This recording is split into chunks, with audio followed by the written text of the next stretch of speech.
दोस्तों, time travel एक ऐसा टॉपिक है जो सदियों से रहस्य का विषय बना हुआ है। अल्बर्ट आइंस्टीन और स्टीफन हॉकिंग जैसे महान वैज्ञानिकों का मानना था कि समय यात्रा संभव है और उन्होंने टाइम ट्रेवल करने के अलग-अलग तरीकों का जिक्र किया था। टाइम ट्रेवल में एक कॉन्सेप्ट आता है, टाइम स्लिप, जिसका मतलब है समय में फिसल जाना।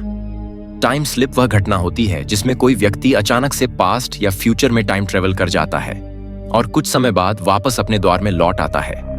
टाइम स्लिप की यह घटना यूनिवर्स में किसी ग्लिच की वजह से अपने आप स्वतः ही घट जाती है। बहुत से लोग ऐसे हैं जो दावा करते हैं कि उन्होंने अपने जीवन में कभी ना कभी टाइम स्लिप की इस घटना का अनुभव किया है।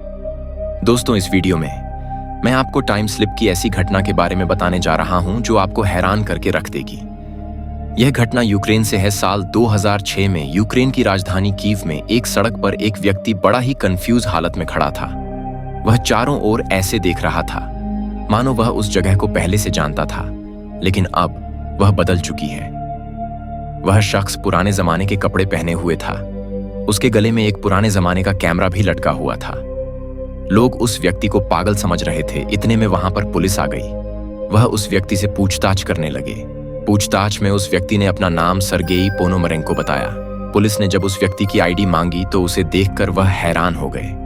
दरअसल वह आईडी एक ऐसे देश ने इशू की थी जो अब मौजूद ही नहीं है। दरअसल यह आईडी सोवियत यूनियन ने इशू की थी। जैसा कि आप जानते हो कि पहले यूक्रेन सोवियत यूनियन का ही हिस्सा था और सोवियत यूनियन बाद में अलग अलग देश में टूटकर विभाजित हो गया। और जब यह घटना घटी तब सोवियत यूनियन को टूटे हुए करीब 20 साल गुजर चुके थे। पुलिस को हैरानी इस बात की हो रही थी कि जो शख्स उनके सामने खड़ा है उसकी उम्र करीब 20 से 25 साल थी और उसकी आईडी पर उसकी डेट ऑफ बर्थ 1932 लिखी थी। उस आईडी के हिसाब से उस व्यक्ति की उम्र करीब 74 साल होनी चाहिए थी, लेकिन यह तो एक नौजवान व्यक्ति था। और उस आईडी पर जो फोटो लगा था वह भी इसी व्यक्ति का था और उस पर लगी मोहर सोवियत यूनियन के समय की थी।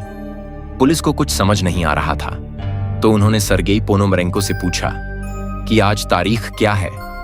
तो सर्गेई ने बताया, आज 13 अप्रैल 1958 है। पुलिस को पूरी तरह से विश्वास हो चुका था कि यह कोई पागल व्यक्ति है। पुलिस उस व्यक्ति को मेंटल हॉस्पिटल में ले गई, जहां पाब्लो कुत्रिकोव ने उस व्यक्ति के दिमागी हालत की जांच पड़ताल की। सर्गेई पोनोमरेंको बहुत ज्यादा कंफ्यूज हो रहा था कि उसके साथ आखिर हो क्या रहा है। डॉक्टर पाब्लो ने उससे पूछा कि वह साल 1958 से 2026 में कैसे आया। तो सर्गेई ने बताया कि वो स्ट्रीट वॉक पर कुछ फोटोग्राफ्स लेने आया था। तभी मैंने आसमान में एक अजीब सी चीज को उड़ते हुए देखा। डॉक्टर पाब्लो ने पूछा कि वह चीज देखने में कैसी थी। तो इस पर सर्गेई ने बताया कि मैं उस चीज के बारे में ज्यादा एक्सप्लेन तो नहीं कर सकता, लेकिन मैंने उसका फोटो जरूर खींचा था। सर्गेई ने अपना कैमरा डॉक्टर पाब्लो को दिया। यह एक पुराने जमाने का यासीमा फ्लेक्स कैमरा था। परेशानी यह थी कि इस कैमरे में डलने वाले रोल को 1970 में ही डिसकंटिन्यू कर दिया गया था।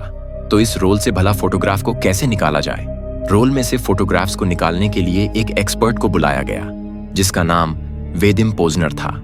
उसने उस रोल में से फोटोग्राफ्स को निकाला। उन फोटोग्राफ्स में कीव सिटी की बहुत पुरानी तस्वीरें थीं।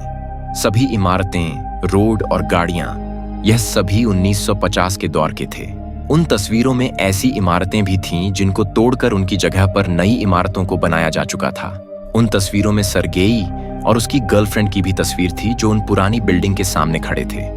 और उस रोल में सबसे आखिरी फोटो वह थी जिसके बारे में सर्गेई ने बताया था। उस तस्वीर में एक अजीब और अनजान सी चीज आसमान में उड़ रही है। यह सबूत इस बात की ओर इशारा कर रहे थे कि सच में यह व्यक्ति टाइम ट्रेवल करके आया है। कुछ समय बाद सर्गेई उस कमरे से बाहर निकला और उसने कमरे का दरवाजा बंद किया और फिर वह कभी भी वापस लौटकर नहीं आया। और पीछे रह गई वह तस्वीर और वह पुराना कैमरा और उसकी अविश्वसनीय कहानी जिसने सबके होश उड़ा रखे थे। इसके बाद पुलिस इसकी छानबीन में जुट गई और पुलिस ने उस फोटो वाली लड़की को ढूंढा जो सर्गेई पोनोमरेंको की गर्लफ्रेंड थी। वह अब 70 साल की बुजुर्ग महिला थी। उसने बताया कि साल 1958 में सर्गेई पोनोमरेंको गायब हुआ था, लेकिन उतने ही समय के लिए जितने समय के लिए वह साल 2006 में रहा था। उस औरत ने यह भी बताया कि साल 1960 में वह एक बार फिर से गायब हुआ था, जिसके बाद वह फिर कभी नहीं आया। लेकिन कुछ सालों के बाद उसे सर्गेई पोनोमारेंको की एक फोटो मिली जिसमें एक नोट लिखा था कि यह फोटो साल 2050 में ली गई है। फ्यूचर से भेजी इस तस्वीर में सर्गेई की एज ज्यादा है, जिसके बैकग्राउंड में जो कीव सिटी की फोटो है उसमें बहुत बड़ी बड़ी आधुनिक इमारतें दिखाई दे रही हैं। और इस बात ने कहानी में एक और नया ट्विस्ट पैदा कर दिया। सर्गेई पोनोमरेंको की यह कहानी इंटरनेट पर वायरल हो गई, लेकिन सवाल यह है कि सर्गेई पोनोमरेंको फ्यूचर से वापस क्यों नहीं आया और उसकी कहानी में कितनी सत्यता है।